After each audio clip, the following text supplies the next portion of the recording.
women have been very active in politics since a long time ago, but we don't see them on media so often, quite often. Usually, like we see men, all the time. We see men in a lot of mainstream media.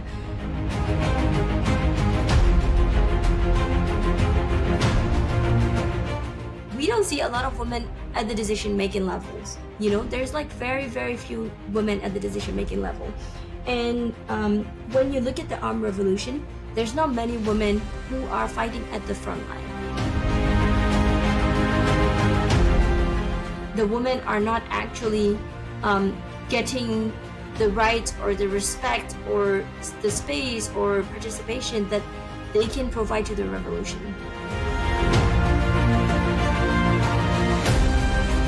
If this is your first time listening to our podcast, welcome. Our programming brings a diversity of voices connected to Myanmar to share their perspectives, thoughts, and reflections about what has been happening there since the military coup in 2021. All of our guests share one thing in common: a deep personal stake in the ongoing crisis. And it is an honor for us to be able to bring their voices into your earbuds. But however difficult it may be to hear some of their stories, we hope that you will come away with a deeper and more nuanced understanding of what is happening there.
Welcome back.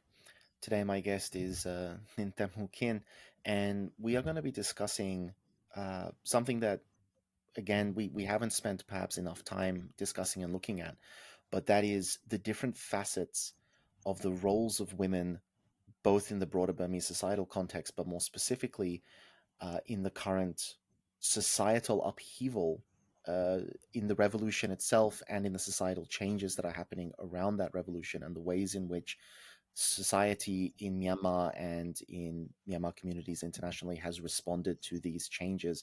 So before we get into the many different bases that I'm sure we're going to touch on, Hnin, thank you very much for joining us. I'd like to give you the chance to introduce yourself for our audience.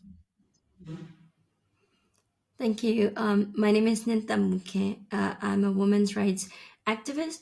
I've been working on women's rights for quite a long time now, but I've been more active since the coup in 2021.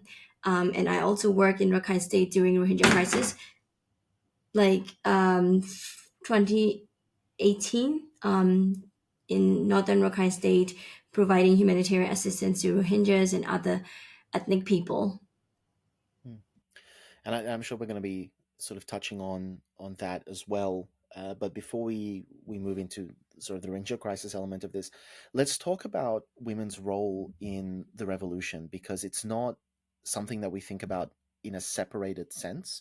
We think about the revolution, and we've heard a lot of stories of Myanmar society, particularly among the Gen Z, the youth, particularly among the pro-democracy factions of society, embracing change, embracing societal progress, and therefore embracing feminism. But the role of women within the revolution doesn't seem to really be covered enough. Certainly, we haven't given it much attention. So, can you start us off? Can you tell us a little bit about how you see women's roles in the current revolution, and also whether you think women are being given the opportunities that they deserve to be able to contribute to the revolution in the best way possible?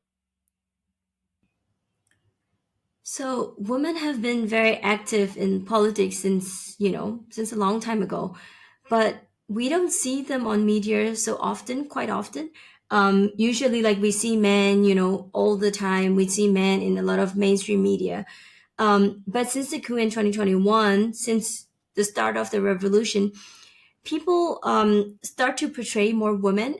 So we see them, women like holding guns or holding banners, like everywhere. You can see women everywhere, from mainstream media to social media and everything in between.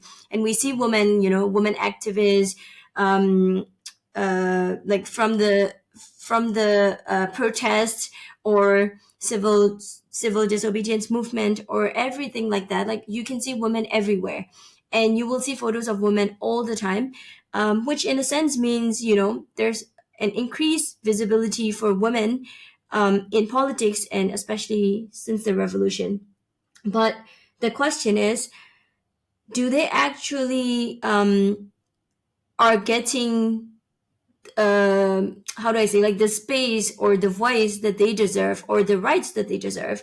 And I think the answer to that is, quite frankly, it's no, because even though there's a lot of women that we see on mainstream media and social media, it doesn't necessarily mean that they're getting a lot of participation, right?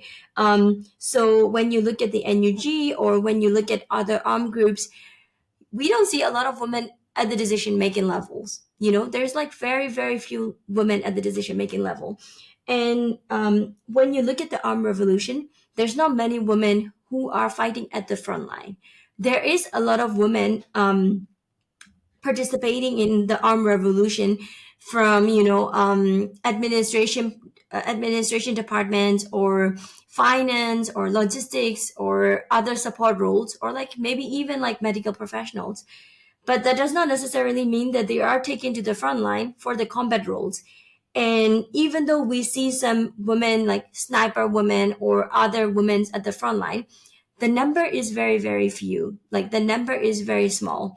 So still, it's showing that even though there's a lot of women participation, there is still a little bit of, like, gender stereotypes, and then the women are not actually getting the right or the respect or the space or participation that they can provide to the revolution. Hmm. So let's start then on the civil side of things, right? With governance. So you point to the National Unity Government. You say they don't have a lot of women.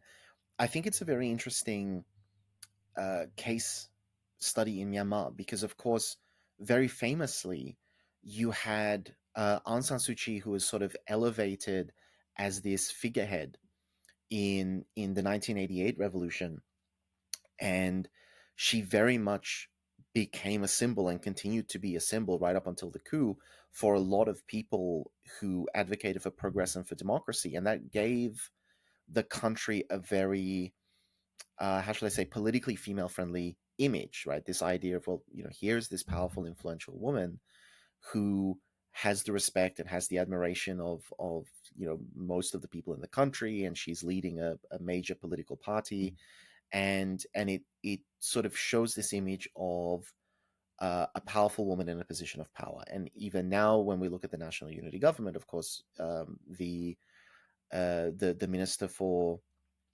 Foreign Affairs, as well as I believe the Minister for Women, Youth, and Children, are both women. So it's not the case that we can say there are zero women in these positions. But are you saying that the NUG has sort of underperformed in finding qualified women in order to take enough ministerial positions to really bring women's representation into cabinet? Yeah, so when you look at the NUG, you will see women ministers and deputy ministers. But when you actually look at the numbers, the number of women ministers and deputy ministers is lower than their counterparts, right? And it seems like the NUG pays more attention to ethnic representation rather than gender representation. And also, when you look at the roles of the deputy ministers and women deputy ministers and ministers, you can see that they're given roles that are still, typically associated with gender stereotypes. For example, health, education, women, youth, and children affairs, things like that. But like things like Ministry of Defense, then again, it is the males. So you can see that, right? And also, I think the other thing is not about having one female figure who can be at the top of the country or at the top of an administration, but it's more about like, okay, how many people, how many women on the ground in day-to-day life are actually actively participating in the politics or in social spheres, right? So it's not about having one woman figure who's doing all the things and who's being like an icon for other women for an inspiration. But also when you look at Daw Sasuji, you can see that she comes from a very privileged background, family background, educational background, everything, right? But there are a lot of women who doesn't have those privileges that she has, and they have a lot of barriers to get to the level that she has, right? So yeah, I think it's not about like participation per se, but it's about how meaningful the participation is, and also how powerful that the roles that the women are holding. Is it decision making level, or is it just sitting on the table not doing much, or do they actually have a voice to voice out their concerns? I think those are the questions that we have to ask ourselves. Mm. And so the question then also comes to lower levels, because when we look at the cabinet of the National Unity Government, obviously that's the highest, we'll say, civilian lawmaking body that there is. But administration is a very complicated thing, and it stretches all the way down to the local levels of local government.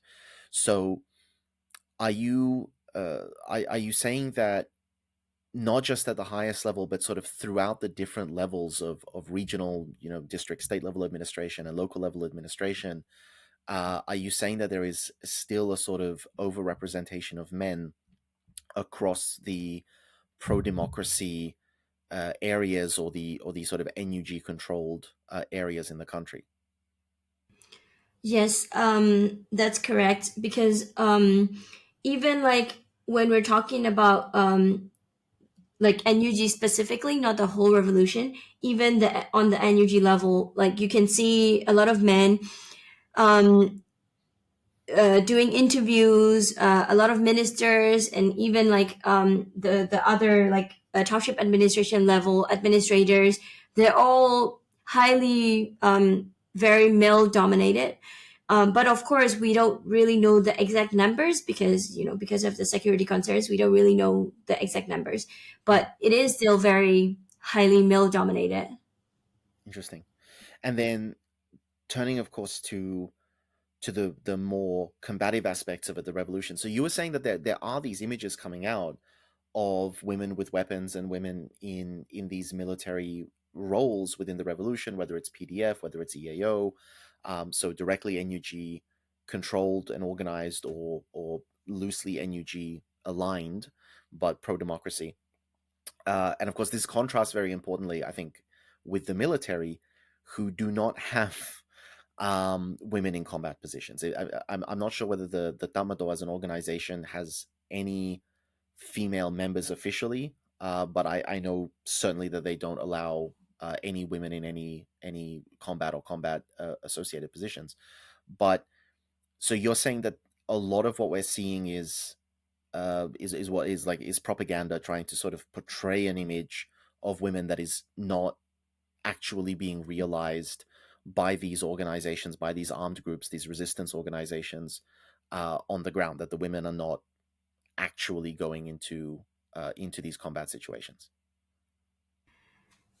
The women definitely get the same military training as men, but usually like there's only a very small number of women who are actually sent to the front line for combat roles. Mostly like they were sent to the front line for medical purposes or support roles or any other roles, but not necessarily associated with combat roles. But of course, it doesn't mean that there's none. there is a few. There's like a handful of women who are sent to the front line, like the sniper woman that I just talked about. But it's very few. And also, we also heard cases of women who joined the armed revolution, experience gender-based violence or sexual violence or sexual harassment and things like that, that are heard, that are often talked about like in small groups, in closed meetings, or like, in private, but not necessarily, we don't necessarily see that on mainstream media, or even the NUG, we don't see NUG talking about it. So in a way, it's showing that yes, to some extent, the armed groups are trying to take women into their groups and trying to give them roles, and trying to make them participate. But even then, that's not enough, because we heard reports of sexual assault all the time. So I think there's a lot of questions that we should ask ourselves. So I just want to clarify this. So what you're saying is that within these revolutionary groups, whether it's PDF, whether it's EAO, you're saying that the women have gone, they have joined these organizations in order to join the fight against the military. And within the confines of these organizations, where they've received their military training and where they're volunteering themselves for military operations, they are being sexually harassed or sexually assaulted by their ostensibly by their comrades. Is that what's going on? Yes. Well, and do we, because you're saying this is being discussed in small groups, closed doors, all that sort of stuff. Is there any case that you know of, or that you can think of, where this has been reported? Obviously, I imagine through like an EAO or a PDF or something like that, it would be very difficult. There's no human resources department that you can report things to, but any military or paramilitary organization has a chain of command. So in theory, the women should have the right to report this to a superior. Do you know of any cases where these incidents have been reported to someone who should intervene and take action? And do you know whether action was taken?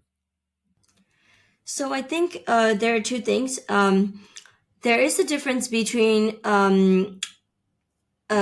more established EROs and then less established, newly formed PDFs or other groups. In terms of more established EROs, they have a proper chain of command, and they have reporting mechanisms and things like that. But the problem with them, with a lot of them, is, how do I put this? But like, they have a high tolerance for what sexual harassment is and whatnot. So usually, like, I have heard a case.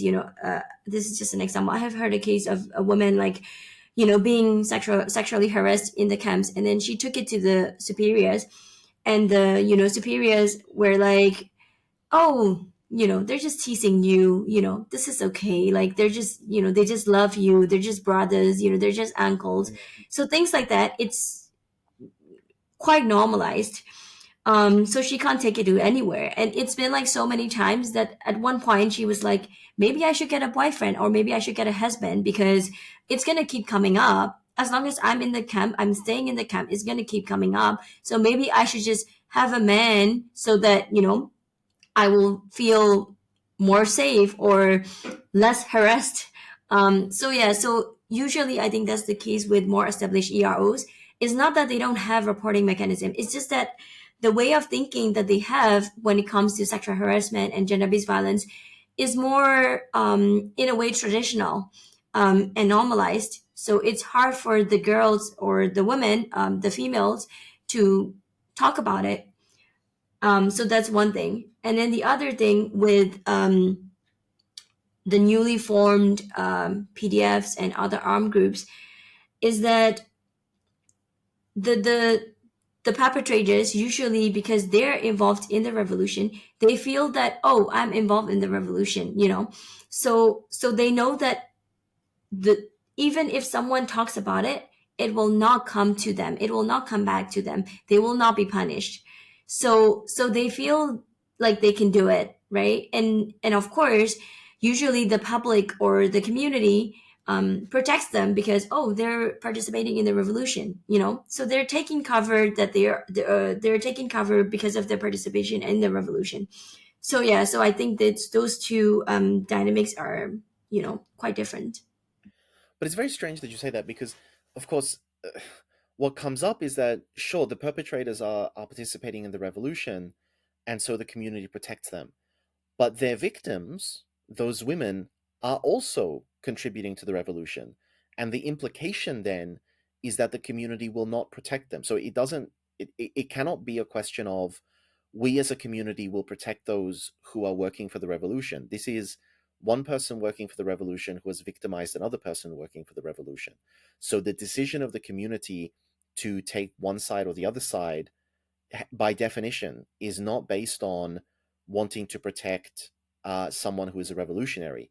The decision must have been made based on some other factor, and I mean, it seems that the logical conclusion to come to is it must be some sort of entrenched misogyny, or just a lack of a willingness to address the imperfections of the revolution and have to come to terms with the fact that, yeah, some revolutionaries are not good people or are not acting correctly, and having to recognize this truth is very unpleasant and very difficult, and it's better to sort of ignore it. But both of the people in these cases are working for the revolution. So if the community says we're going to protect the perpetrator, the community has simultaneously said we are not going to protect this other revolutionary who is the victim of this violence. Like, I'm just wondering whether this line of reasoning is clear to these communities. Yeah, totally. Because I will give an example, right? A very recent case. So there's this guy who is married to this woman, and she comes from Singapore. So she came from Singapore to meet him in Mesot, and they had a fight. They were in a hotel, and he killed her by just hitting her with his fist, like repeatedly, that she died. And now there's no one to reclaim her body, and it's just like that.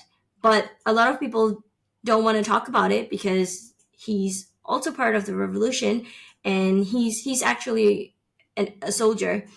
And yeah, a lot of people, even though they know the case, they didn't talk about it because they don't want to put a bad image to the revolution. So it's been like talking about it in public, sorry, in private, but not in public. But recently, a journalist spoke about it, and then it gained a lot of public attention, and then now it is taken to the Ministry of Human Rights and also Ministry of Women, Youth and Child Affairs. So we'll see what will happen. But to be really, really honest, it is clear that there's not much that the NUG can do right now, except maybe issuing a arrest warrant, but nothing more than that. So yeah, so I think it's not just about like the community protecting the people, protecting the perpetrators, but also how will we punish them, especially during this time. And like you said, there's also a culture of victim blaming, and then normalization, and then a lot of patriarchy, internalized misogyny. So it's all very messed up, honestly. I, I agree with that, but it's the problem that arises from this, and it is a very serious problem that extends beyond these individual cases. This is something that governments grapple with, whether we're talking about uh, a small militia group, all the way up to whether we're talking about the government of the United States. If you have people who are committing crimes and you know about this and you fail to take action, then it's going to look bad for you, and it's it's perpetual. Every case where you have these massive crimes being committed, whether it's by the military, whether it's by police, whether it's by the various security services, espionage, whatever, governments always tend to want to cover these things up and say, well, we don't want to hurt the image of the state, we don't want to hurt the image of the organization, we don't want to, deal with the negative effects of the PR. But the problem is that the fact that you know that these crimes are happening and you are not at least trying. Yeah, and I take your point. The National Unity Government is not in any position to punish people. The National Unity Government doesn't have any prisons, can't build any prisons. Even running court cases is a very difficult thing to do. But if they don't acknowledge that these crimes are happening, then they're complicit in them. And the negative effect of that will make it such that international communities will not be able or willing to support the National Unity Government, will not be able or willing to support the revolution, because we'll basically be looking at a situation where the NUG knows about these crimes being committed by their people and is not taking any steps to rectify that. Is this message getting through to people, do you think, or is this something no one's thinking about?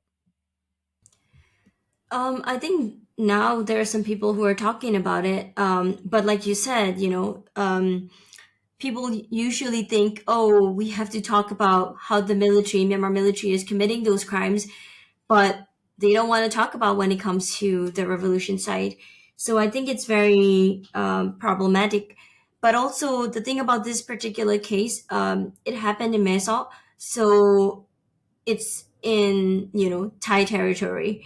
So I think with this specific case, all NUG can do is to talk to the Thai officials and work with them. But again, like I said, it's very political and also um, very problematic.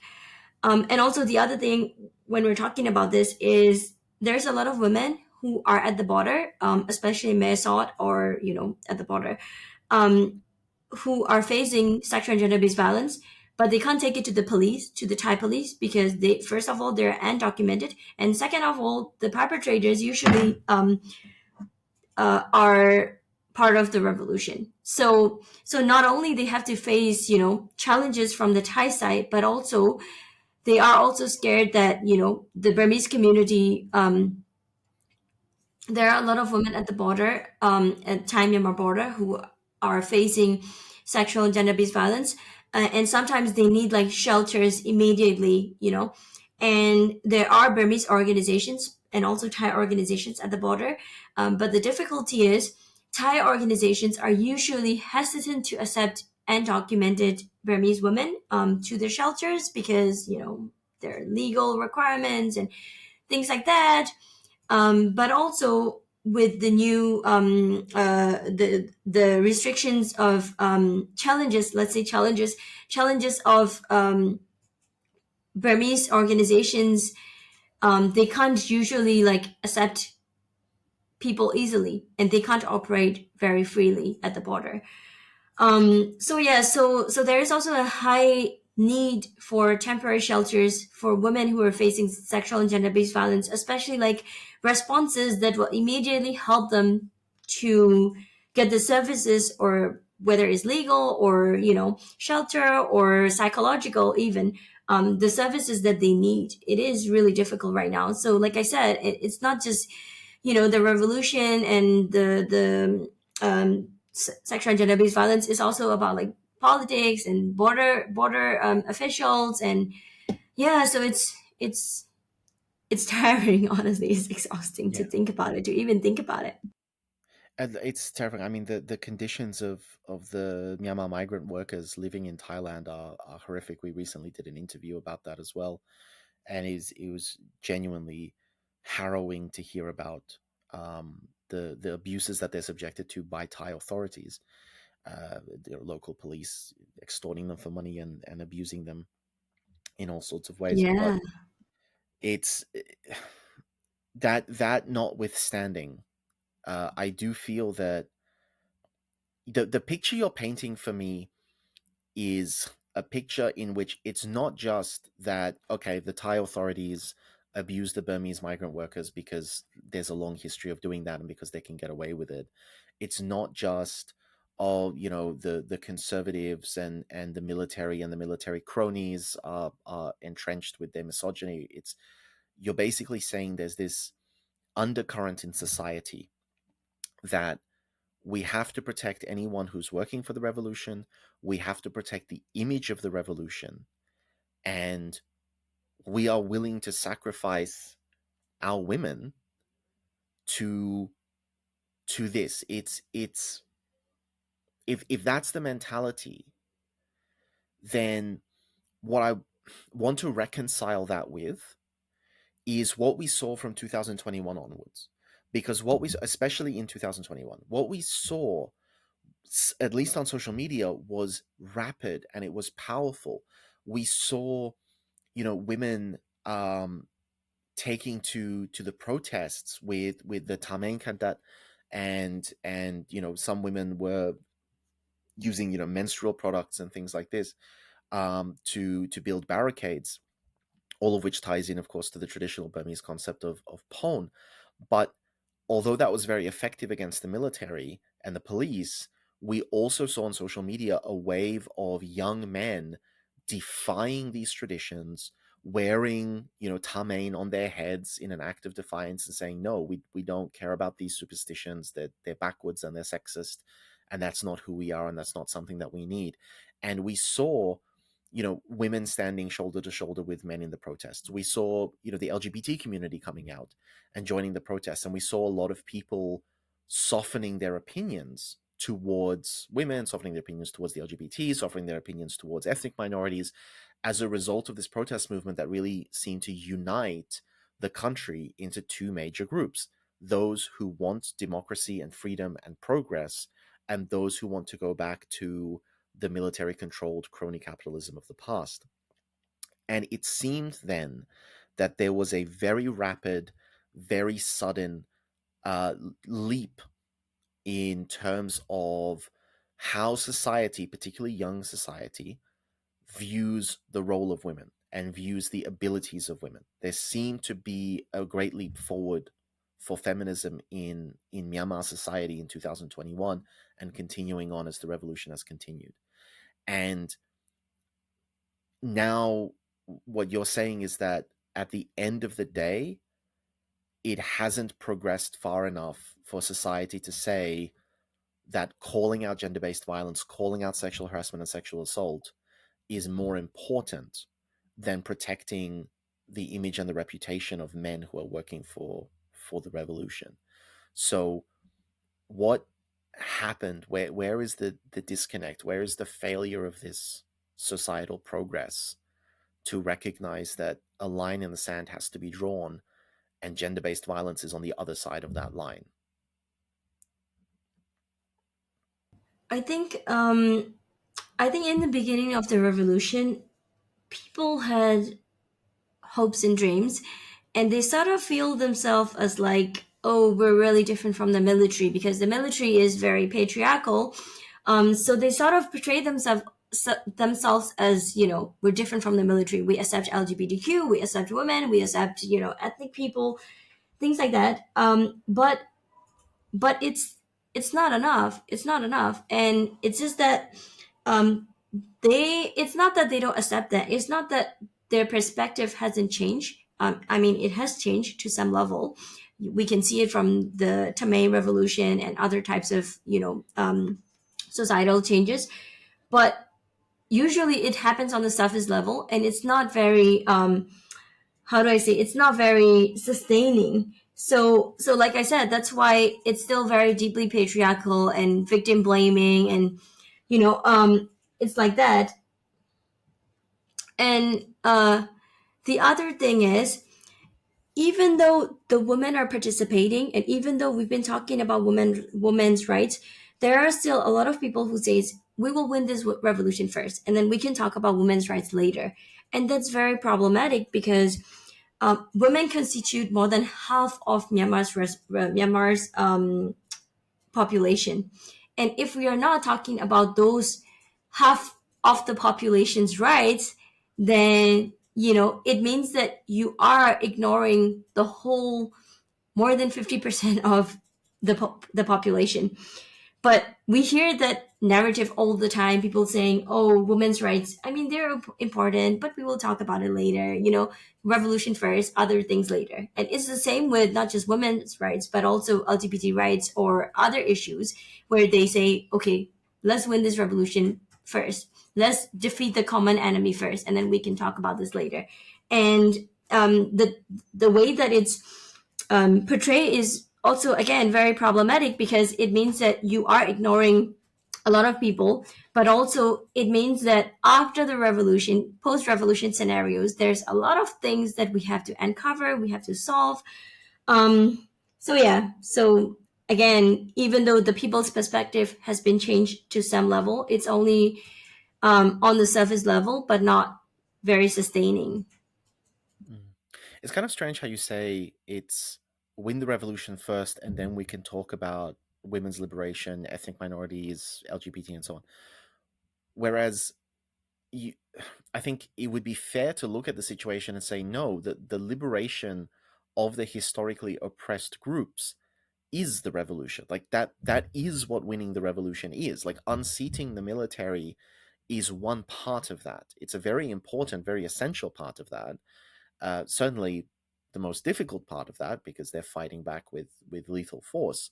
But if you unseat the military, but everything societally stays the same, and you have, as you say, more than half of the population are oppressed because they're women, and then you have some, one third of the population being oppressed because they're ethnic minorities, and then you have some significant percentage of the population being oppressed because they're LGBTQ.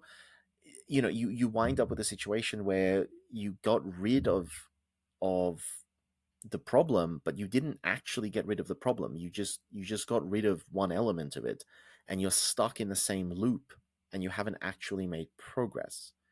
So is there no sense among the people that these societal changes, these improvements, these the how should I put this, the fight within ourselves, within our own minds, is just as much a part of the revolution as the physical fighting on the ground against the soldiers of the Tatmadaw? Is there no connection that it has to be one and the same thing? There's no point getting rid of the military if we're not simultaneously fixing the mindset that they put into the people over the decades and decades and decades of indoctrination that the military subjected Myanmar to.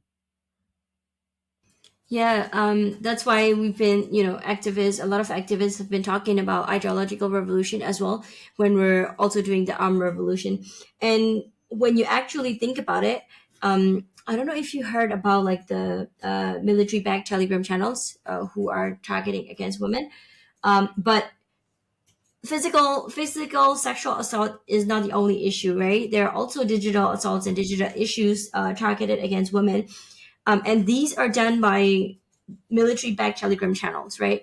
But the reason that they've been fueled is because the society is deeply patriarchal. So they are using, patriarchy and nationalism as their core values or key themes, so that, when they expose politically active women to their Telegram channels and say, like, oh, they're impure or they're promiscuous, then the community feeds into it again, right? You can see that the problem, it's not only the military backed Telegram channels exposing women or targeting against women, but also the community who are feeding into it. That's why, like, instead of protecting these women as like, oh, we don't have to care about this, or, they're just trying to target you, blah, blah, blah, da, da, da. Instead of protecting them, the community is still feeding into it, and like, oh, these people are, these women, who are they dating, so yeah, so I think the society itself is very patriarchal and problematic, and also still holding on to a lot of stereotypical gender norms even now, right? Even though the younger generation has changed a lot, I think middle-aged people and elderly people, they're still holding on to very typical gender norms. And so I just want to make a point there, because you mentioned the Telegram channels, and this might be something that some of our listeners are not particularly familiar with. Telegram obviously is a messaging app on phones, but the the situation in Myanmar is there's always been many different chat platforms that are used. Increasingly, Signal rose in popularity after the revolution because it has a relatively high level of privacy and security built into it. It's open source. WhatsApp has been popular. Viber has been popular. Telegram has a couple of features that has made it very popular. A lot of pro-military channels are on Telegram. One of the reasons that Telegram got popular is because Telegram's policies themselves do not allow any data to be handed over to authorities. Telegram refuses point blank to collaborate. Telegram has an absolutely no censorship policy, as far as I know. And while this is very good for privacy and security, unfortunately, the corollary to that is that a lot of criminal groups are on Telegram able to very openly and publicly share criminal activities, leaked information, or even pictures and video of crimes. There are Telegram channels where you can watch um, torture and rape and murder that the military are committing, and they're sharing with one another. These channels exist. They're quite brutal. They're quite shocking. They're quite violent. And Telegram, by policy, does not censor them, does not shut them down, and does not divulge any information about them. So Telegram has really allowed this to flourish. And I think we should be fair as well, because it's not just the military side. The pro democracy side has also had quite a few instances since the coup of targeting women who are perceived as being pro military, or who are working for the military government, and going after them, going after their families, leaking sort of naked images of them, and things like this. It does seem that both sides have engaged in this type of attack on women, while men on both sides have themselves not really been targeted in this sexual based way. Yeah, that's what makes it even very depressing, because even though we talk about the military backed Telegram channels, not a lot of people are talking about how the revolution side has also, done the same thing, even though it's still a few cases, but it needs to be told. It needs to be highlighted and, like, solve. Absolutely.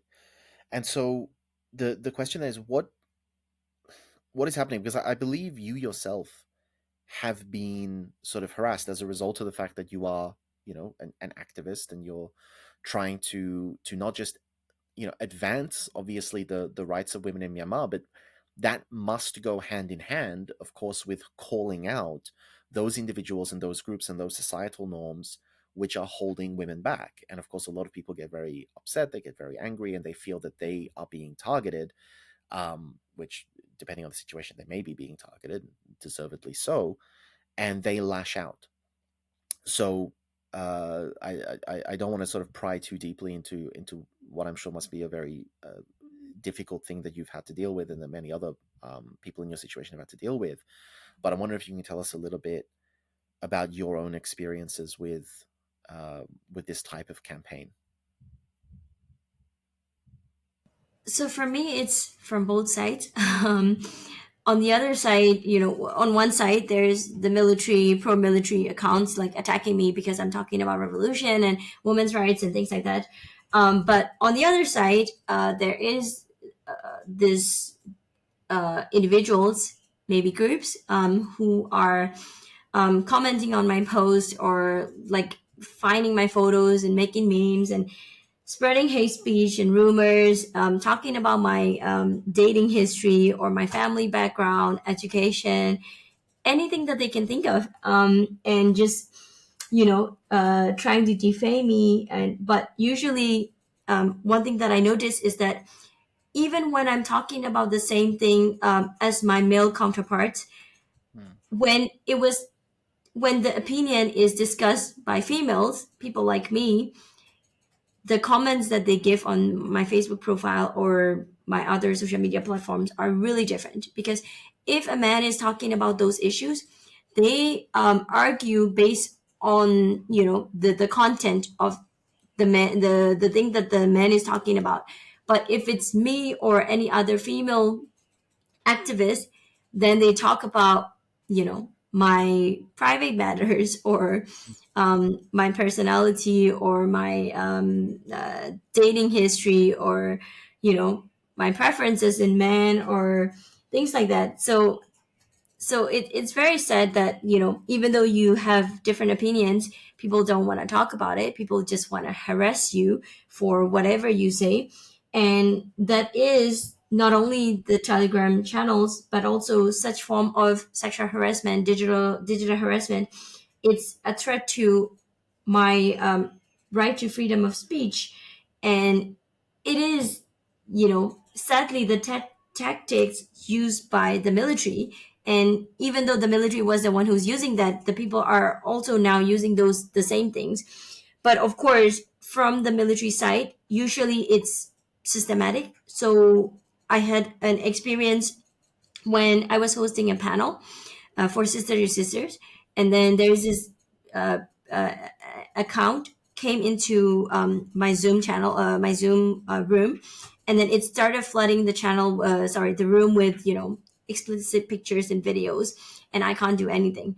But later, that what I realized is it's not just one person trying to, you know, do this. It's just a whole group of individuals targeting against female activists. So it's by the military. But I think on the other side, the revolution side, it's more um, it's more that they don't like me. It's more that they want to attack me. Mm. But again, both sides do those things because of patriarchy, and, you know, because they want to harass women, and because they know that they can get away with it.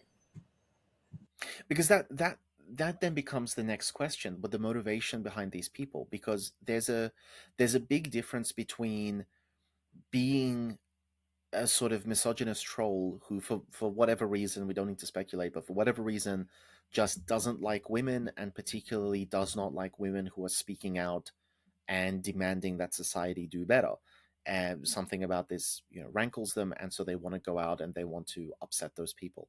Versus someone who has a much more targeted motivation, much more political motivation, who is actually of the opinion like, no, these types of groups, these women getting together, talking about ideological revolution, talking about feminism, talking about societal progress, calling out men for their bad behavior, this has to be stopped. It has to be shut down on a much more serious, much more organized level, because it's you know, whether they believe it's bad for society or whether they believe it's, you know, in the interest of the military dictatorship or whatever the case may be, there is a significant difference between people who are genuinely opposed to your message and are genuinely trying to stop society from progressing, versus people who are just, for whatever reason, unhappy, unsatisfied, just, you know, pissed off because they see you saying some stuff that they don't like, and they decide to take time out of their day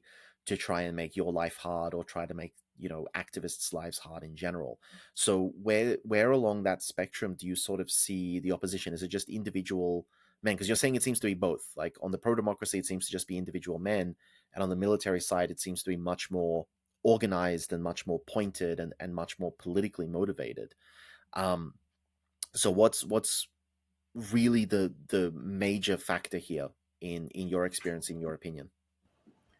I think in my experience, the military, like the intentional targeting of women, it's more pronounced, because there was this case when, you know, we were hosting panels about men only panels, and I did that like last year or like something like that. I did those panels talking about manals a long time ago. But when Women's League of Burma was talking about manals, they immediately link that manal thing to me, and they started sending Women's League of Burma like with my name and like, oh, this person, blah blah blah, da da da. So So you can see that they've been watching me and other female activists and seeing that, okay, they are doing these things, like, so so so we can see that they are actually watching female activists and maybe other activists as well, but like they are actually intentionally watching these activists and spending quite a lot of time to see like what we're doing and how they can target us and how they can spread sexualized disinformation campaigns. So yeah, so I think the military side, it's more pronounced with those type of campaigns and those type of intentions. Yeah, I just want to clarify here. Like, when you say that they're watching you, like, I do you mean that they're watching you as in they're following all of the content that you're putting up, all the different speeches that you give, all the panels that you go on, building a profile of your activism, or are you saying that they're watching your non-activist activities, your family relations, your romantic relationships, where you go, what you do, who you associate with? What are they watching? I mean, honestly, I don't know exactly, but I what I can say is they are actually watching female activists, like how they've been doing, and that's why sometimes, even though I post a photo like a long time ago, I see my photo and then my name in other places, even though I've deleted the photo, or even though I've changed my privacy settings. So we don't really know who's doing what for sure, because it's hard to track, but we are searching that there's a group of people probably trained by the military, or probably linked to the military, who are watching those panels and watching those activists. Okay. Interesting. So that's, I mean, that's relatively concerning, because then it's, I mean, as I say, it's one thing to watch the panels and one thing to build up a profile on an activist and say, well, this is what the activist has been saying in public. This is what the activist has been posting about online. Uh, making sure that the content that you're collecting is relevant to that person's activism. um, you know, it would make sense if you oppose someone to say, well, I want to know what this person has been saying. I want to know what this person's major sort of quotes are, so that I can bring that up in a debate. But it's a completely different thing when, as you say, you're talking about photographs that you've posted, that even if you've deleted them, that someone has clearly gone online, someone has copied, saved, out of your control, and is continuing to post and continuing to circulate. That becomes a whole other level of I would say it's definitely bordering on harassment, if nothing else, and it's definitely concerning. Do you feel afraid as a result of these things? Like, do you feel that your personal safety and security is at risk? Yeah, I definitely feel it.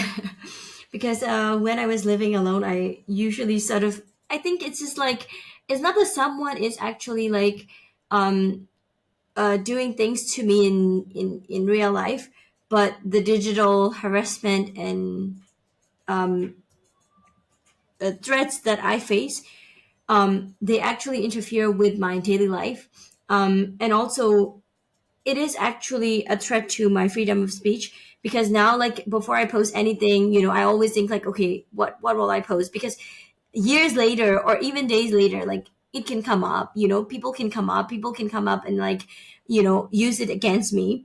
And so I'm very careful with what I post and how I say things, and like, especially, I'm very protective of my family and my personal relationships, and the way I dress, the way I speak.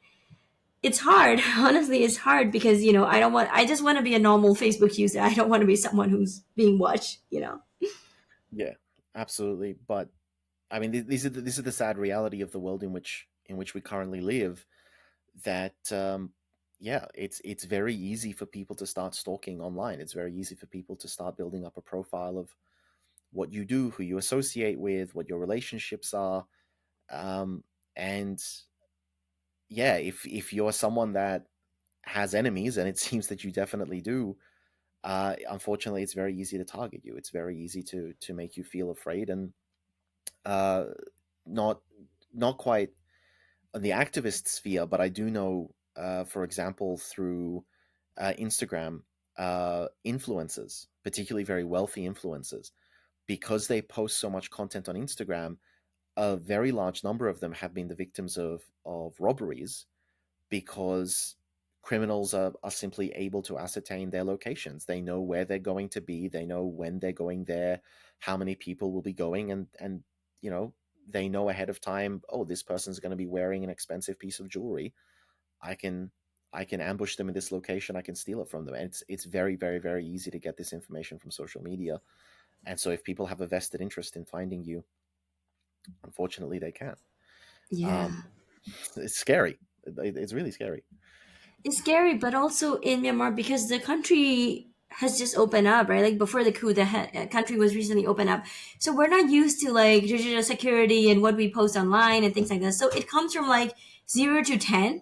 So Mm, once we don't have anything, like we don't have Facebook, we don't have anything, and suddenly everyone has phones, everyone has Facebook, and it's like we don't have time to adapt, right? So it comes from like people, respecting each other, talking good about each other, to commenting unknown people's posts and harassing them.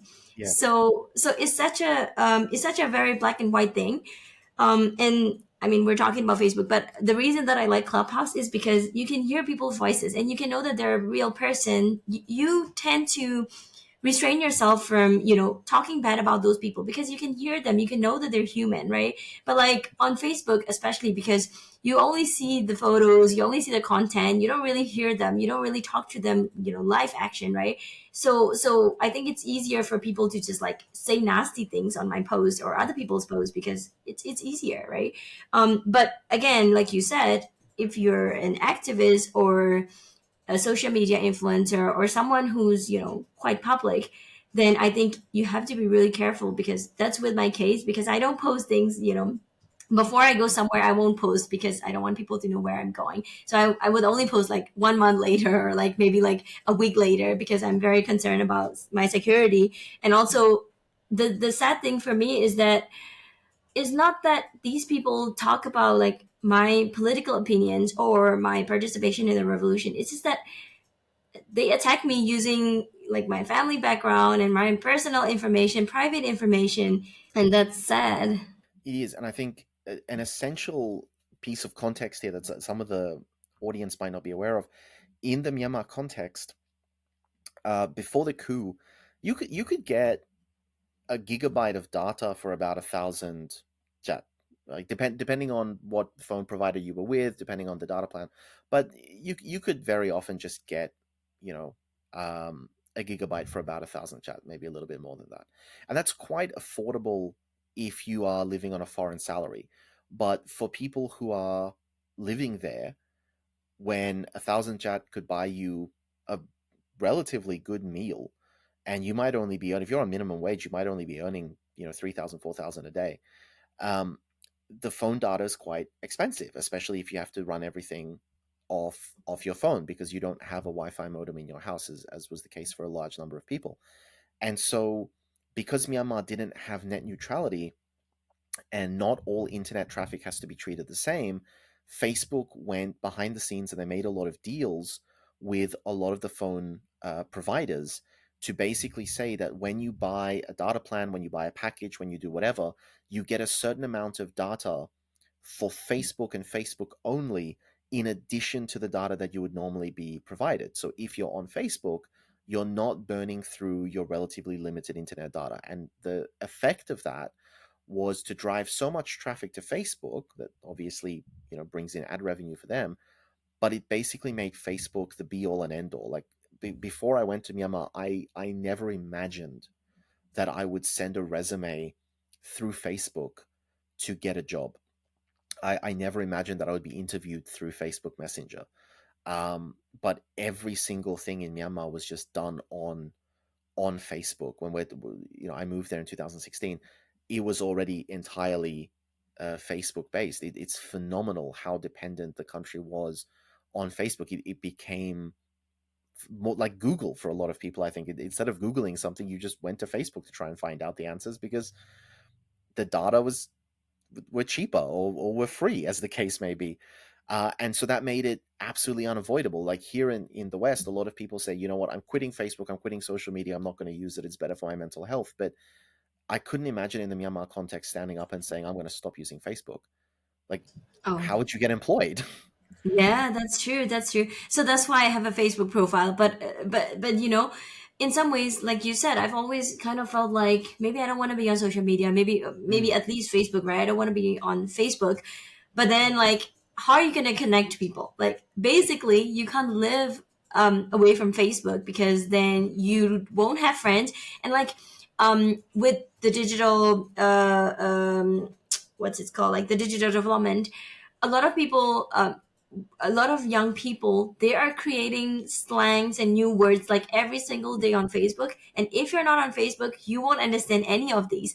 And especially if you are like an activist like me, you have to have a Facebook profile because that's how you connect people. You have to post, and then there will be a lot of campaigns on social media and you have to engage with them.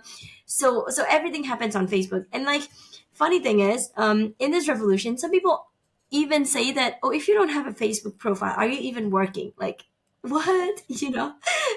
Like, what? Like, do I have to prove myself to you? Like, do I have to post on Facebook to show that I'm working? It's crazy. It's crazy. it's absolutely insane because like the power of a Burmese um, Facebook Messenger chat, it's you can't get away from it. Like if you're in a workplace, there will be a messenger chat for that.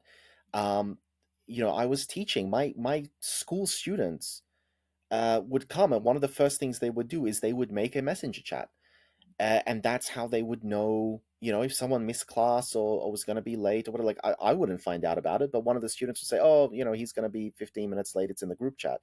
Like that was the first thing that you did. At least what I observed from the students I had, and this included adult students as well. So it's just so ubiquitous. It's that basic because of course if you send an SMS, that costs money, and you're typically only sending it to one person. It's not as easy as just having a chat, and then you have people sending voice messages. I never sent voice messages before I went to Myanmar. I never did. Now I send hour-long voice messages. I've fully converted to that way of life, but it never existed before. It's yeah, you can't exist without it, I think, in that Yeah, context. that's true. Um, and also, I think the other thing is, when you're talking about like the revolution and having a personal life, the profile that we have on Facebook, it's very mixed, right? On some Mm. ways, you have the personal life that you want to show to your friends and family, but on the other side, you also have to have some sort of like a professional life where you're showing people that this is my job, this is what I do, these are my professional criteria, things like that. So I think being an activist, that's the challenge is there, because you want to be, sometimes you just want to be a normal Facebook user posting about your dog or your friends or your family, but on the other side you also have to be this person who talks about politics and revolution and women's rights and things like that. So for me, it's usually like I'm very confused, like what do I do, because I want to keep my personal life very private, but on the other side, I have to be public because of my work. So sometimes I'm like, do I stay low profile? Do I stay high profile? Because I'm very confused. Yeah, I would make two accounts, to be completely honest. I would just have two Facebook accounts and or one Facebook account, one Instagram account, something like that. Because yeah, I think it's an impossible situation. It's very much here. Like you have politicians in the West, but they'll have an official Twitter account, an official Facebook account, an official whatever. But we all know they don't touch that account. They've never seen that account. They don't even know what that website is. They have an assistant or a team of people who are running that page for them, and it's only for official activities. And then they might have another account, a personal account, and that one has super high security settings on it and privacy settings, and members of the public are not supposed to see it, and that's how they connect to their families. But that requires balancing two different accounts, and Facebook tries to make that as difficult as possible. So I think it's a very difficult situation that you find yourself in and that your colleagues find themselves in, because yeah, there's no easy way around that, unfortunately. But yeah, let's jump forward then. Another interesting topic when we were discussing for this, the wives, the wives of soldiers. That's a fascinating, largely unsung element of women within the revolution. Getting soldiers to defect has been a major objective for the revolutionary forces, and if the statistics that I've been given are accurate, twice as many soldiers have defected as have actually died. It seems to be a much more effective tactic to weaken the military just by convincing people to defect, or at the very least convincing them to desert and run back to their home villages and wherever else they can hide out. But I believe you were saying that one of the most effective ways of getting a soldier to desert or to defect is actually to try and find that soldier's wife and start getting her to try and convince that soldier to make moves. Can you tell us a little bit about that?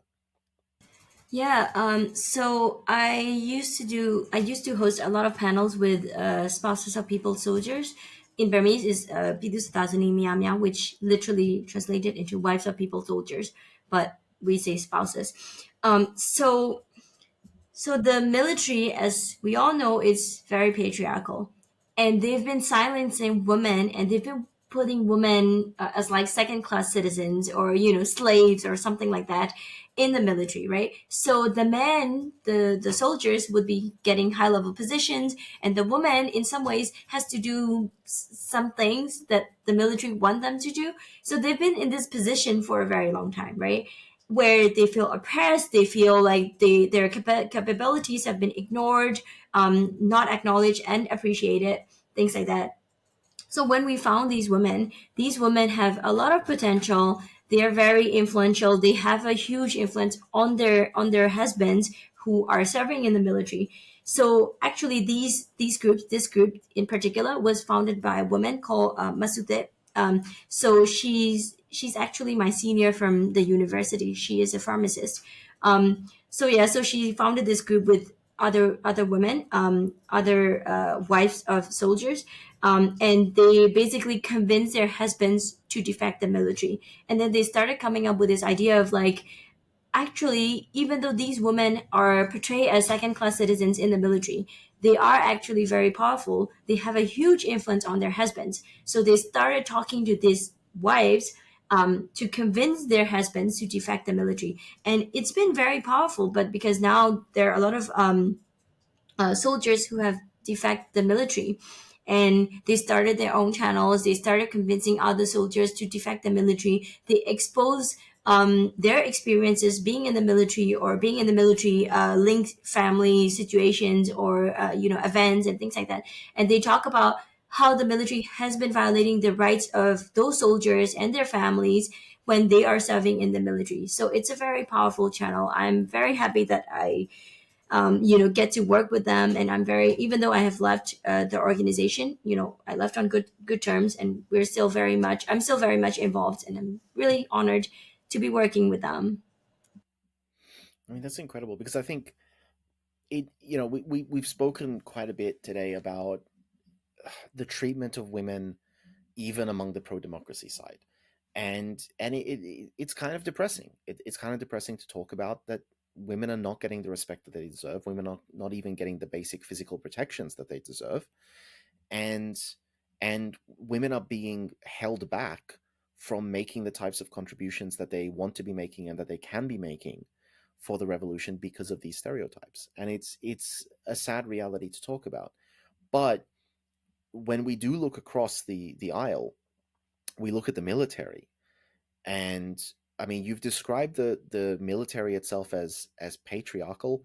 I don't think that that's sufficient to describe the stories that you hear of the ways in which women are seen, the ways in which women are utilized within the military.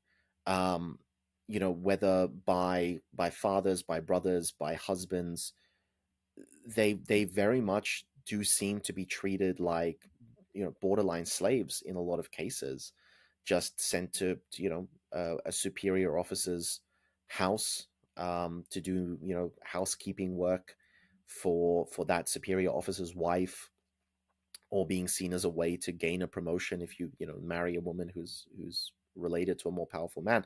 It's not just patriarchal. I think it really verges on the commodification of women as an organization.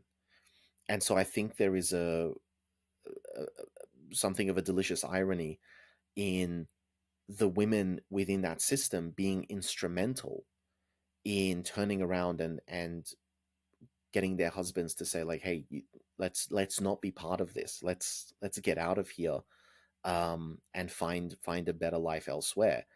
It's I think it's the military's hubris of not respecting the women and not seeing the potential of those women coming back to bite them, because those women are Exactly. capable.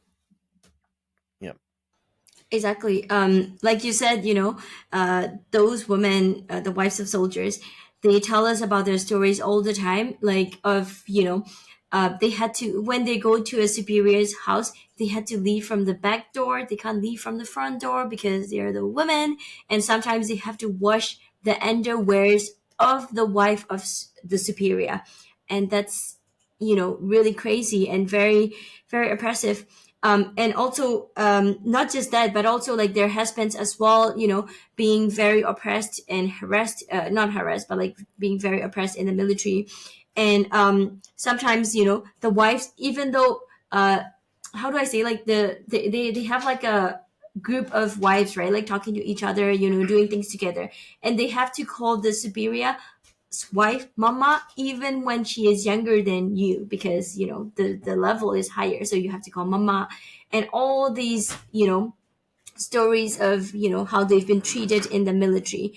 And I think for them it's such an eye-opening experience to be in the revolution, to be engaging and working with activists and people who are involved in the revolution and other like-minded people, because their potential has been ignored and unappreciated for a very long time, like when their husbands are serving in the military.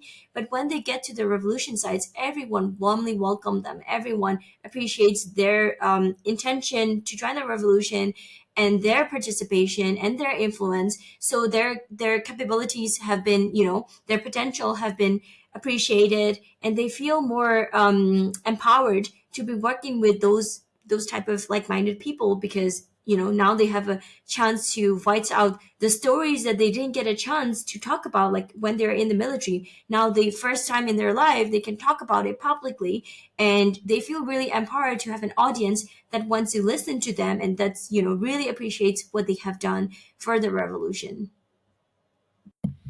Absolutely. And I think another thing that we want to talk about here is, I believe you were affiliated with the Frontline Ethics podcast. Can you tell us a little bit about that? Yes, so actually I started the podcast channel called Frontline Ethics.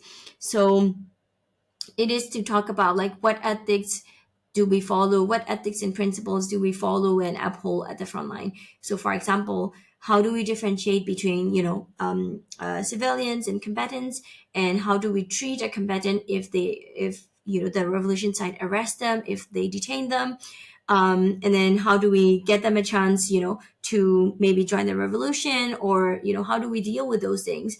So basically like that.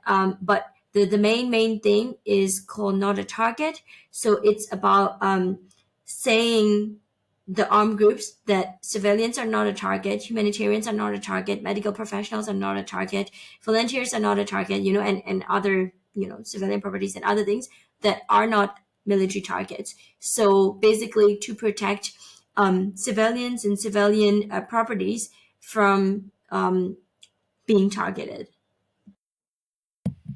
Excellent. And so, talking about these civilian targets, I know this is going to be veering off the topic of feminism and women's role in a strict sense, but veering into that, how does this how does this touch on the Rohingya crisis that I know that you've been quite engaged with as well? What is the sort of focus there? I think the focus is because I have worked in Rakhine State during the Rohingya crisis. I've experienced a lot of things by myself and like with my own eyes. I've seen a lot of things. So even before the coup in 2021, I've experienced what war is like, and how civilians have been suffering because of the because of armed conflict. So the reason that I came up with this podcast is because um, the war will be so long. The armed conflict, the revolution, armed revolution, is going to take a long time to win. But in the meantime, we have to protect civilians and civilian properties so that they will not suffer, so that we can minimize the side effects of or collateral damage of the armed revolution, so that people can tolerate war even more. Because the war in Kachin has been ongoing for a very long time, and when it started, people have hopes, right? People are like, oh, yeah, of course, we're going to fight them. We're going to win this. But after many, many years, people burn out and people started feeling like, okay, we just want to live. We just want to survive. We don't want war anymore. But with this revolution, we don't want that, because we want to win this revolution. We really want to win this revolution. We really want our next generation to get the freedom that we didn't get, to get democracy that we didn't get. So if we want that, we have to be able to tolerate war, or we have to be able to protect civilians, and fight war justly, so that people have more, so that people will support the armed revolution. People will support that this revolution can bring an end to the military. So yeah, with that intention, I started that. And also we have an element of conflict related sexual violence as well. So we will also be talking about how women have been, facing sexual and gender based violence from the military or other armed groups that are related to the conflict, and how can we help them, or like how will we seek justice, things like that. And I think just on the last one, I do want to follow up on that, because that is something that is horrifyingly frequent, like to the point where we can definitely say that there is a pattern. So when I speak to people with a background in international law, one of the questions that comes up when we're talking about the difference between a crime and a crime against humanity, or a crime and a war crime, comes down to this question of, has there been a demonstrated pattern? Is this an ongoing, uh, I wouldn't call it a meme, but an ongoing phenomenon that is deliberate? And when it comes to sexual violence perpetrated by the military against civilian women, that definitely seems to fall under the category of something that is not necessarily organized, but it is an ongoing campaign. It is something that the military leadership know about. It is something that the military leadership have no intention of taking any action to prevent. And it seems to be very much part of their playbook to try to terrorize the population in the same way that they terrorize the population with airstrikes. They terrorize the population by cutting off food supply. They terrorize the population by cutting off medical access. They also terrorize the population through sexual violence. This seems to be a very, very common and very widespread practice, particularly, it seems, among the light infantry divisions.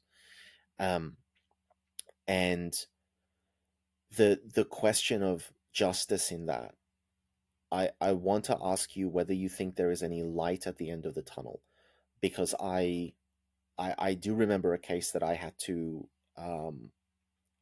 work on personally, which is a relatively brutal gang raping incident that occurred in Chin State. And the unfortunate conclusion that we came to is that we don't think that there is a likelihood that these victims, and there were quite a few victims, that these victims are going to be able to receive justice. We know, the unit that the soldiers came from who committed these crimes, but we don't think that there's going to be any way to identify them after conflict. So do you think that there is any hope for justice when it comes to the sexual violence that is perpetrated by the military? So the military has been committing those crimes for a very long time, and it is quite clear that they've been using rape and sexual violence as a weapon. So for many, many years. There are so many cases in Kachin and the Chin case that you talked about, where three soldiers raped a pregnant mother, a mother who had just given birth, and they basically forced her husband to watch when they were doing it.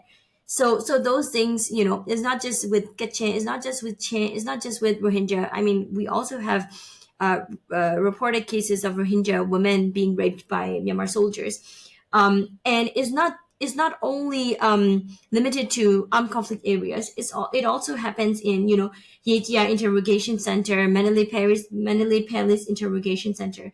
So those notorious detention centers and interrogation centers, there are also cases like that. So I think we can draw a pattern from there that the military has been weaponizing rape and sexual violence for many, many years.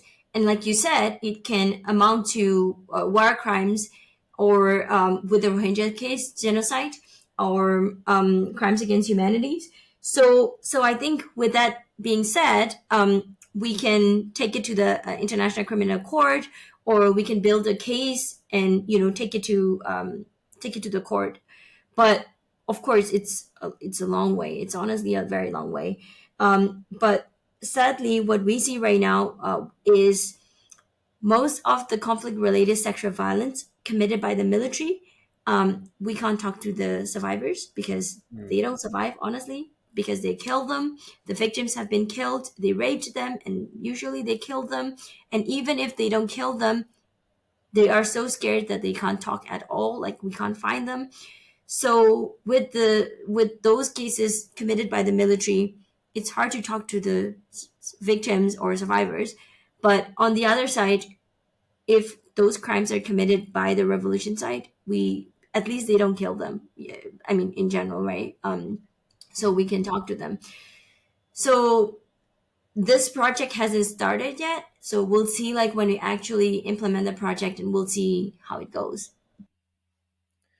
I mean, obviously, we're very hopeful that project is going to be very successful, and as you say, yeah, when it's the pro democracy side, I mean, it's not much really.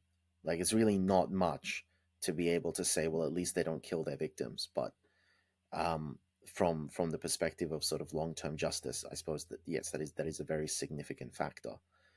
Um, but yeah, it's a very daunting task, I think, trying to unpack and trying to process and trying to go through a legal system um, to try and find these. I mean, it's even occurred to me, and I'm sure it must have occurred to others, that the people's soldiers, right, those who are part of the Tamador, who have left, who have defected and joined the revolution, there is a possibility that among those soldiers who have, defected and they've received, some monetary compensation, and at the very least they've received a tacit promise of immunity.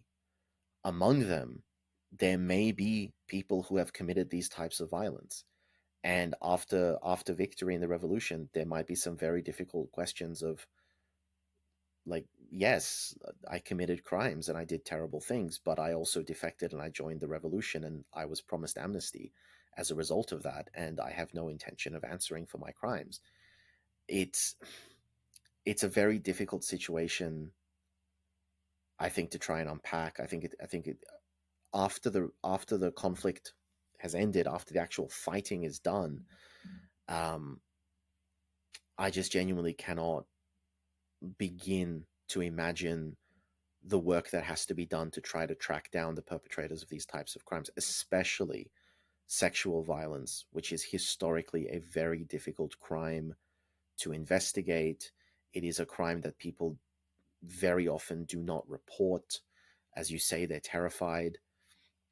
And I would ask, I don't know what the cultural context is, but I would ask, is there an element where, if you've been a victim of sexual violence, that that marks you as the victim, as a bad person, or as a person to be avoided, or a person to be socially shunned? Would someone trying to come out and say, I was the victim of this crime and I want to get justice, would that person as the victim face social repercussions and social ostracism for attempting to come out and get justice?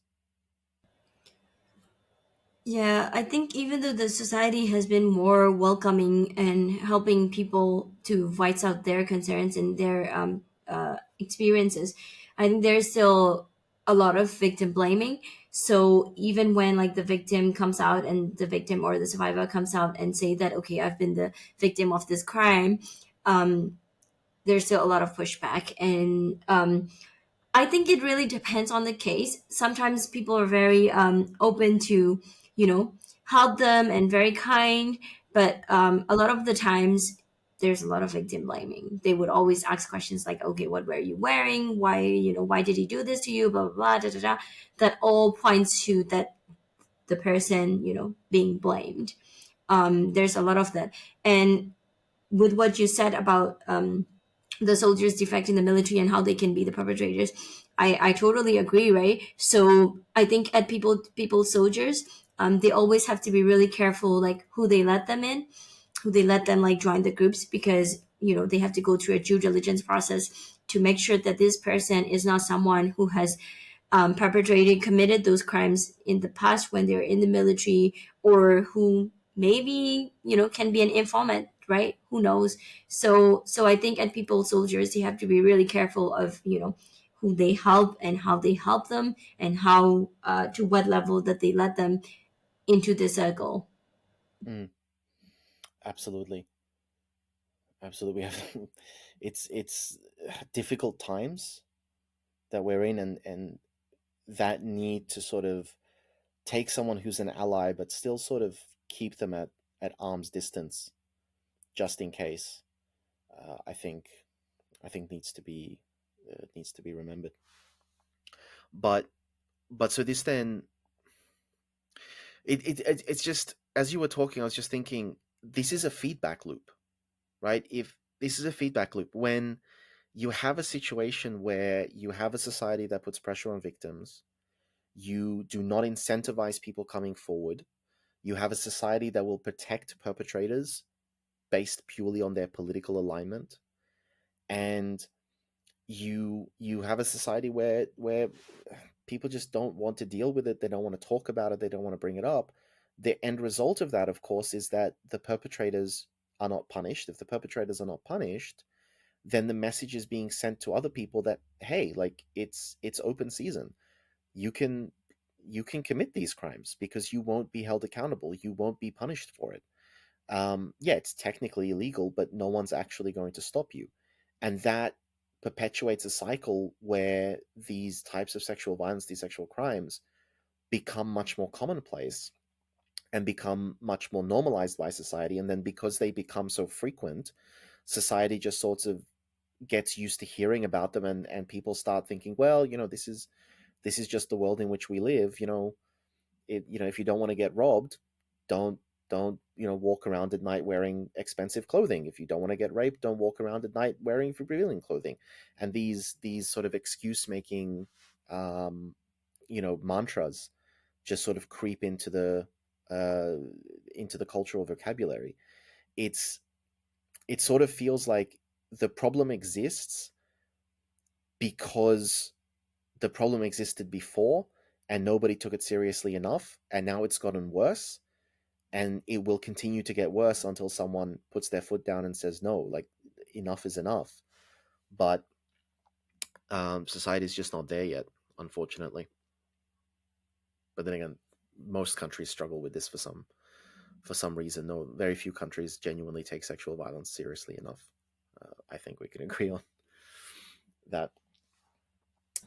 Yeah, I think that's why we have to have, even when the NUG cannot do much, or even when the organizations cannot do much, we have to have a reporting mechanism where, women and girls can report to and then talk about their experiences and the cases, and then someone keeps a report or documentation on them, and maybe one day we will be able to suggest it, maybe not now, but you know we have we have, I think, the potential to actually doing it, and especially taking the case to ICC or other platforms.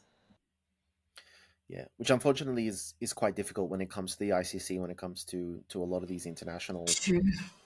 bodies. Like that's something that's come through very clearly whenever I've spoken to international Yeah. law experts. There's like, no, the ICC doesn't want it. Apparently, that seems to be the answer. The ICC doesn't want to have to do things. If at all possible, they just want things to be handled quietly, domestically, away from the Hague. Yeah. Um, yeah, that's kind of the mess. But speaking of the ICC, of course, what they're most famous for is dealing with genocide, dealing with war crimes, dealing with crimes against humanity. And so I know from previous discussion with you that one of the topics, one of the themes that you've been focused on, bringing it back to what we were discussing before, is the idea of battle ethics. Um, the way that you prosecute a conflict matters. Uh, there's a very strong sense among a lot of people who fight and who put their lives on the line and have maybe seen people die, that this is not playtime. This is not an opportunity to philosophize and be a sort of poetry writing revolutionary far from the front lines, philosophizing about, well, what is moral, what is not moral, and how should we resist in the most ethical way possible. It's very easy and very tempting to say, no, this is life or death. If I don't kill them, they will kill me, or they will kill my friends, or they'll kill my family, or they'll burn down this village. And it's very easy for people on the front lines. I'm not saying that they all do this, but it is very easy for people on the front lines risking their lives to justify to themselves things that under other circumstances they might look at and go, no, that was clearly wrong and immoral. And we've definitely seen this. There have been, even on the PDF side, EAO side, although there has been a very strong concerted effort to maintain the principles of the Geneva Conventions. There's been a strong concerted effort to maintain a level of professionalism and a standard of ethics. We have seen cases of violations of the laws of war and violations of human rights in conflict. So what can you tell us about the focus that you've had on battle ethics and the sort of work you've done on that? So for us, the rule of thumb is like, who is the target, who is a military target, and who and what are military targets, and who and what are not military targets. So a lot of the times, people generally see as, oh, it's easy to spot a civilian, it's easy to spot a combatant. But in the case of Myanmar, there are a lot of informants and spies and things like that, and who the businesses who are linked to the military, and those who are in the gray area, right? Let's say those who are in the gray area. So what we do is we invite the leaders of armed groups to our panel and ask them, like, okay, sorry, not panels, interviews. Ask them, okay, who is a civilian, who is a combatant. So basically, we give them a space um, to think carefully. Okay, is it really that clear? Is it really is the distinction very clear? So that's what we do them. Like, we don't push we don't post our influence onto them, or we don't push the answers, we don't pressure anything. Basically, we just give them a space to just stop and think, and then they can come up with their own answers or their thinking. But usually what we see is, after we have interviewed them, they go back to their armed groups, they keep the questions to themselves, and then the policies, we can change the policy making improvements. Mm. I think that's very interesting. I'm just wondering, how do you verify that, or how do you measure that? Because you're saying, like, when they go back, it has this effect. They come Um, back. Because they come back to us. They come they back come to back us to you. and say, okay, yeah, these are the policies that we have come out after our last talk. Like, maybe like it takes like 3 months, 6 months. but Oh usually wow. they come back and say like, okay, these are the things that we've been trying to work on, these are the policies that we've been trying to make, what do you think of this? So then like we can actually sit down with them and talk about it. So because we're not fighters, we're not fighting at the front line, we don't think we're in a position to tell them what they should and they shouldn't do, because they're the ones who are fighting at the front line. So of course Mm, it's totally up to them to have whatever policy that they think is good.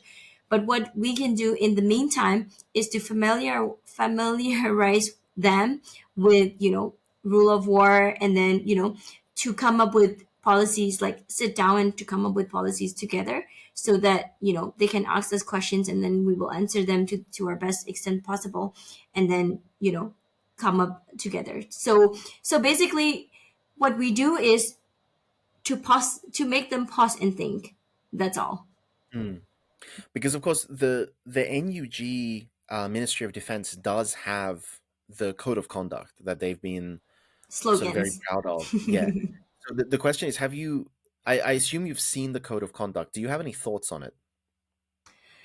I think it's one way to have, code of conduct or slogans written down, but a lot of people say that these are just slogans that are not really actually implemented on the ground. So NUG, to some extent, I think, want to have a symbolic effect. So they would have policies and they would have things on paper that will say, okay, we have those things, we follow these rules. But how much the energy have, how much power energy have on the people at the ground, it's a totally different question, right? So I think instead of having the slogans that you may or may not follow, it's better to talk together and come up with actual strategies or policies that can actually be implemented and followed on the ground. So that's why, like I said, we don't tell the armed groups what they should and they shouldn't do. All we do is ask them difficult questions so that they will go back and think to themselves and then come up with their own answers. So it's very like close to the reality of what they can and they cannot follow, rather than like having slogans written down and not being followed. You know, I really like that. It's there was an observation that I made a while ago. There are two things that I realized about going back to Facebook. Facebook arguments. I realized two things. Number one, it is incredibly rare for a person who gets into a Facebook argument to admit that they are wrong, right? It is very rare. However, what you tend to see, and I've observed this in myself as well, like I'm not beyond this, but what you tend to see is you get into a Facebook argument, you had a very strong position, somebody came along and maybe they were very aggressive, maybe they were very sort of mean and they made you look like an idiot, but they brought good information. And you walk away from that experience very angry, but you also remember that their information was pretty solid. You couldn't respond to it, you couldn't react to it, you didn't have a counter argument. And so the next time you go on Facebook and you try to say the same thing, you say it a little bit softer. You leave yourself more opportunity to sort of defend against these types of cases. And each time you get into that argument, you never admit that you're wrong. But each time you get into the argument, you soften your position a little bit because you do accept some of the information that is being thrown at you. You might not like those people, and you'll never give them the satisfaction of letting them know that they were right. But you kind of you learn from that. And the other thing that I realized, and this is why I get into a lot of Facebook arguments that my friends will tell me, like, why are you wasting your time? You've been in this argument for 2 hours. Why are you doing this? And I explain to people, I believe that when you get into an argument online, you're not arguing with that person. What you're really doing is you're laying out information for the benefit of the 10 people who are watching that argument. The people who are thinking, wow, I feel really good right now that I did not join this argument because I would have lost. And they're learning something. And so your approach, I think, has hit on exactly what needs to happen. You're not combative, you're not confronting, you're not saying, well, this is the thing and this is what you have to do and this is what you should have done. All you're doing is you're putting something on the table and then giving them the space to walk away and think about it and come to their own conclusions and maybe realize like, hey, damn, okay, maybe my thinking was not perfect. Maybe there were some gaps. And by not coming across confrontationally, you leave that door open for them to come back and say, actually, can we continue this conversation? I think that approach is if anything more likely to be successful than a top-down sort of commanding approach, even if the Ministry of Defense were capable of walking in to every single local PDF and saying, this is the way that you're going to operate, and we're going to have oversight and we're going to punish you if you don't do this. um, I do think that your approach, as you've described it from a psychological perspective, is probably the best way of doing it, because you're just sort of getting a person to the point where they are realizing that there is a mistake in their thinking. You're not walking up to them and saying, you're wrong. You're just saying, here are some things you should think about, and then waiting for them to put the pieces together and come back to you and say, hey, I've encountered a problem. Can you help me with that? So I do think that is a very smart way of going about it. I do think that that's a really uh, positive positive approach, especially if you know if a lot of these groups are men, and a lot of you and your colleagues are women. I'm wondering, does that dynamic cause any friction or cause any problems if you're trying to give this type of advice to predominantly male fighters? Yeah, I think you're right that, basically like that's my approach, not on this channel, but also my day-to-day life, because usually like you said, like when someone posts a nasty comment on my Facebook post, usually I would ask them like, oh, I see that you're angry, like what makes you say that?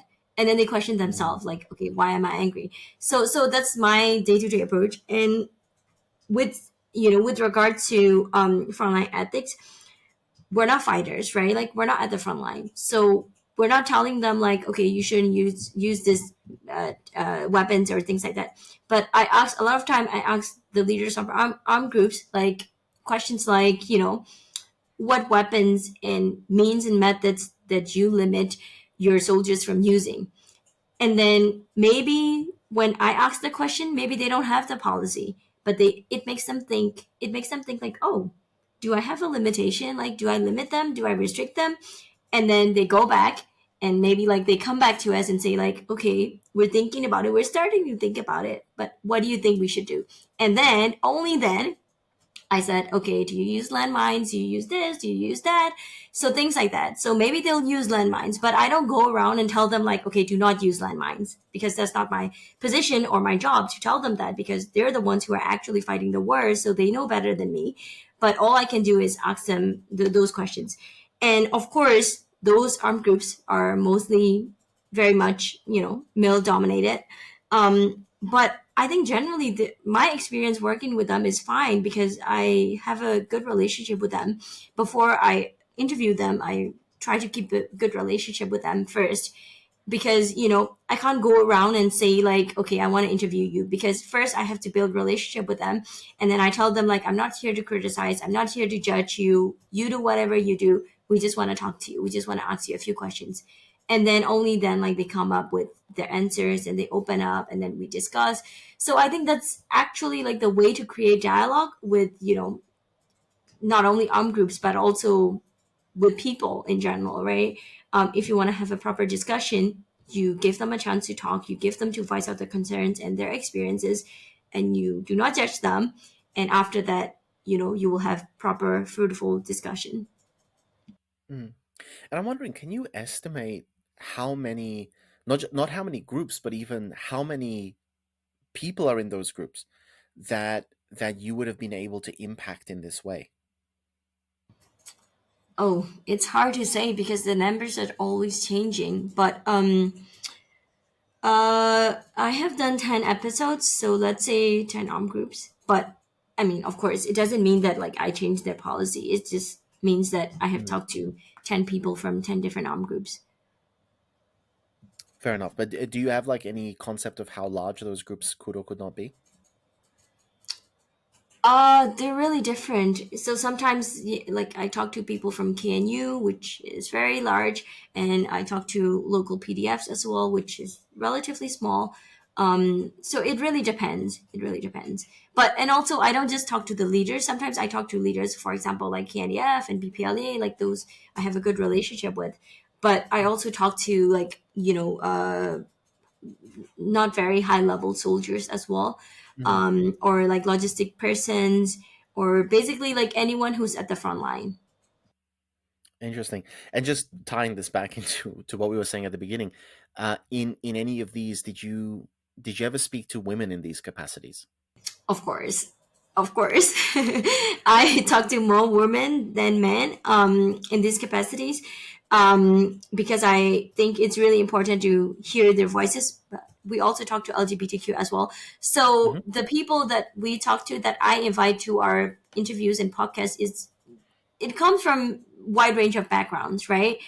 There would be like a drone person who gives technical support to the drone team in the NUG, or there would be like a leader of an armed group like Mao Sangka, the leader of BPLA, or like a woman, a Muslim woman who has served in the military, or like it's very different. It's really different. Like the age range is also really different, and ethnicity also different. So we try to be as inclusive as possible, but of course, because there's not a lot of women at the front line, it's in reality harder to find women.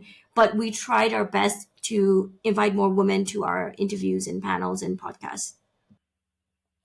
Excellent. And so that then does indicate that there still at least are women who are working in these military roles, even if it is logistics or things like this. At least they do exist.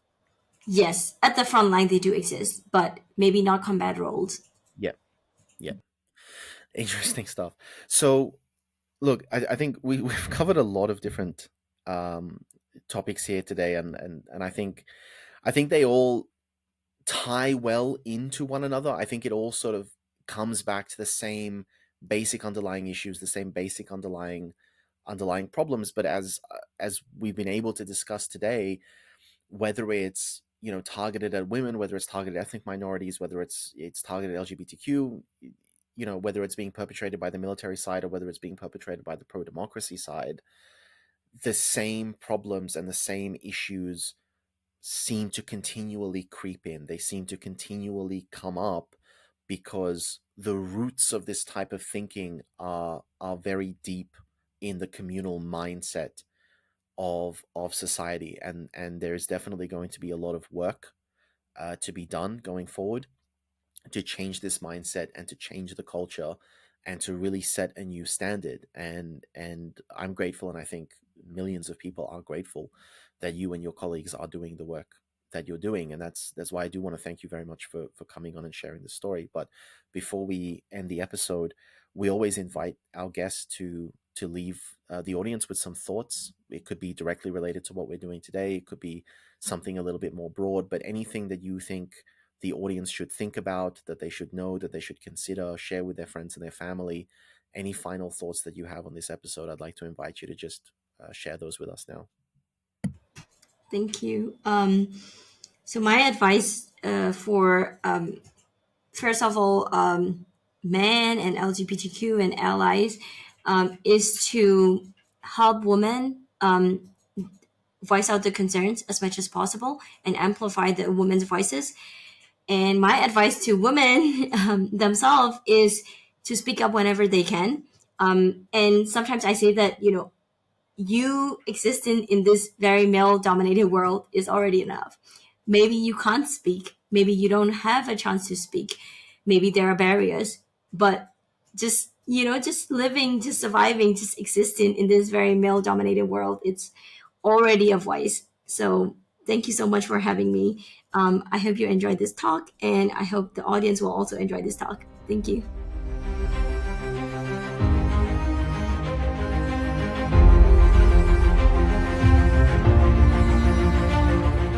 For whatever reason, even as the conflict in Myanmar continues to worsen, it somehow continues to be shut out of the Western media news cycle.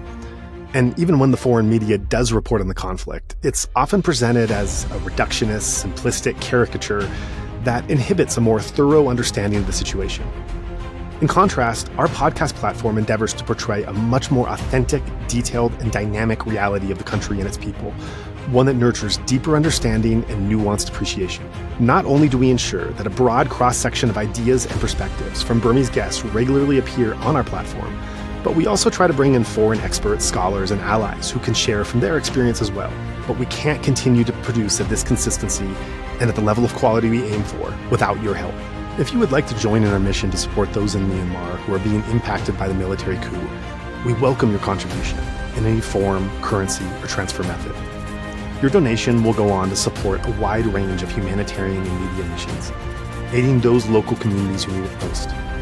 Donations are directed to such causes as the Civil Disobedience Movement, CDM, families of deceased victims, internally displaced person IDP camps, food for impoverished communities, military defection campaigns, undercover journalists, refugee camps, monasteries and nunneries, education initiatives, the purchasing of protective equipment and medical supplies, COVID relief, and more. We also make sure that our donation fund supports a diverse range of religious and ethnic groups across the country. We invite you to visit our website to learn more about past projects as well as upcoming needs. You can give a general donation or earmark your contribution to a specific activity or project you would like to support, perhaps even something you heard about in this very episode. All of this humanitarian work is carried out by our nonprofit mission, Better Burma. Any donation you give on our Insight Myanmar website is directed towards this fund. Alternatively, you can also visit the Better Burma website, betterburma.org, and donate directly there. In either case, your donation goes to the same cause in both websites except credit card. You can also give via PayPal by going to paypal.me/betterburma. Additionally, we can take donations through Patreon, Venmo, GoFundMe, and Cash App. Simply search Better Burma on each platform and you'll find our account. You can also visit either website for specific links to these respective accounts or email us at info@betterburma.org. That's Better Burma, one word, spelled BETTERBURMA.org. If you would like to give it another way, please contact us. We also invite you to check out our range of handicrafts that are sourced from vulnerable artisan communities across Myanmar, available at alokacrafts.com. Any purchase will not only support these artisan communities, but also our nonprofit's wider mission. That's Aloka Crafts, spelled ALOKACRAFTS, one word, alokacrafts.com. Thank you so much for your kind consideration and support.